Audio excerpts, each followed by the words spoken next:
Selamat pagi, selamat siang, selamat malam. Kali ini kita akan melanjutkan materi Perang Dunia Pertama dan bagian kedua ini hanya membahas dampak Perang Dunia Pertama berupa perjanjian-perjanjian, dampak sosial, politik, dan ekonomi.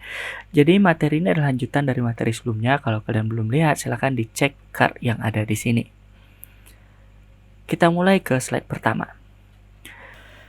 Perang Dunia Pertama berakhir pada tahun 1918 dengan kekalahan pihak Triple Alliance.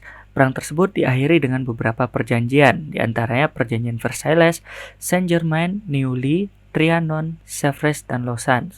Kita cek apakah dampak dari perjanjian-perjanjian tersebut. Kita cek apa dampak dari Perjanjian Versailles. Dilaksanakan pada tanggal 28 Juni 1919 di kota Versailles, Prancis. Pihak yang terlibat yaitu Jerman dan pihak sekutu atau Triple Entente. Dampak dari perjanjian ini, Jerman kehilangan seluruh wilayah jajahannya, dan Jerman wajib mengganti kerugian akibat Perang Dunia Pertama. Lalu Perjanjian Saint-Germain dilaksanakan pada tanggal 10 September 1919, lokasinya di Saint-Germain, Prancis. Pihak yang terlibat Austria dan Triple Entente. Dampaknya, wilayah Austria diperkecil, Austria kehilangan wilayah jajahannya, Austria tidak boleh menerapkan wajib militer. Lalu Perjanjian Neuilly, pelaksanaannya pada tanggal 27 November 1919, lokasi di Neuilly, Prancis. Pihak yang terlibat yaitu Bulgaria dan sekutu. Dampak dari perjanjian ini, Bulgaria diperkecil. Bulgaria harus mengganti kerugian akibat Perang Dunia Pertama. Bulgaria harus mengakui kerajaan Serbia, Kroasia, dan Slovenia.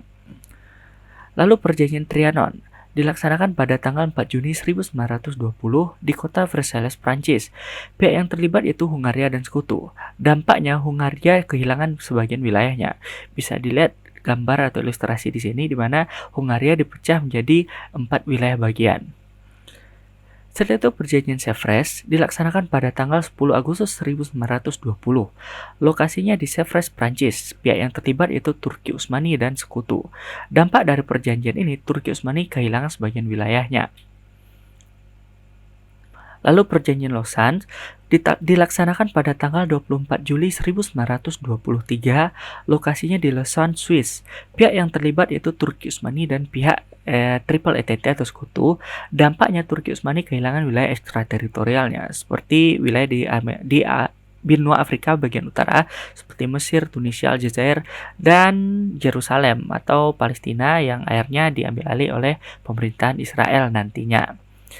Setelah itu dampak politik dari Perang Dunia Pertama, terbentuknya LBB atau Liga Bangsa-Bangsa, runtuhnya kekaisaran besar di Eropa seperti Jerman, Austria, Hungaria, Rusia, dan Turki Utsmani, lahirnya negara-negara baru, dan berkembangnya fasisme di Eropa seperti munculnya Partai Nazi di Jerman dan fasisme Benito Mussolini di Italia.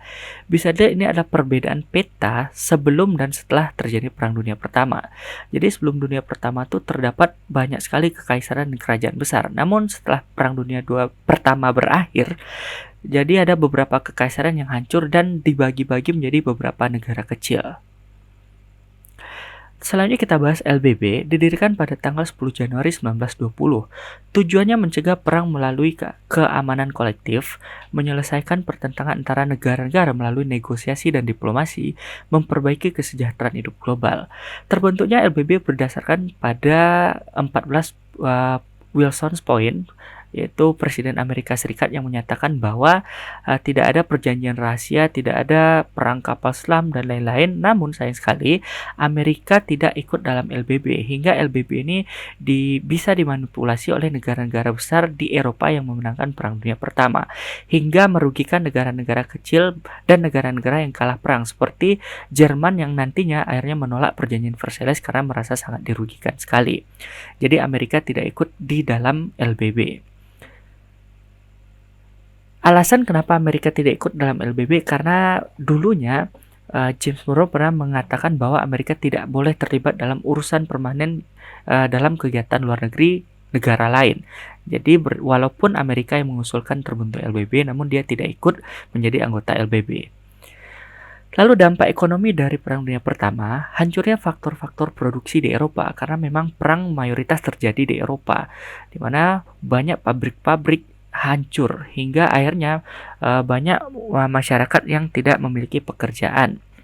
Dan terjadi krisis Malaysia Malaise atau The Great Depression. Ini gara-gara Amerika Serikat sebelum Perang Dunia Pertama memproduksi barang secara berlebihan, namun karena terjadinya perang, barang tersebut tidak jadi dijual hingga ya harga barang tersebut jatuh dan pengusaha mengalami kerugian hingga banyak perusahaan-perusahaan tutup dan terjadi pengangguran massal di Amerika Serikat.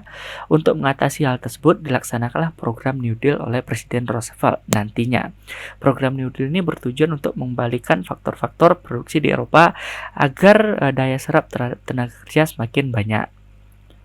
Lalu dampak sosial, jatuhnya jutaan korban jiwa, lalu berkurangnya populasi masyarakat Eropa, meleburnya kelas sosial ke dalam pemerintahan yang baru dan demokratis karena tadinya ada beberapa kekaisaran dan kerajaan yang hancur berubah menjadi negara republik. Lalu ketidakpuasan pihak yang kalah yang nantinya memunculkan Perang Dunia Kedua. Oke teman-teman, itu materi tentang dampak Perang Dunia Pertama. Untuk perjanjiannya bisa dicek langsung di sumber-sumber lain seperti di internet, Wikipedia terutama ya. Karena isi dari perjanjian tersebut ada banyak sekali. Perjanjian pasca Perang Dunia I itu dimuat dalam bentuk kitab-kitab atau buku-buku. Jadi tidak bisa diringkaskan dalam bentuk poin. Bagi kalian yang mau slide PDF-nya silakan tulis email di kolom komentar. Jangan lupa like dan subscribe channel ini agar terus berkembang dan bisa upload video materi baru setiap harinya. Sekian dan terima kasih.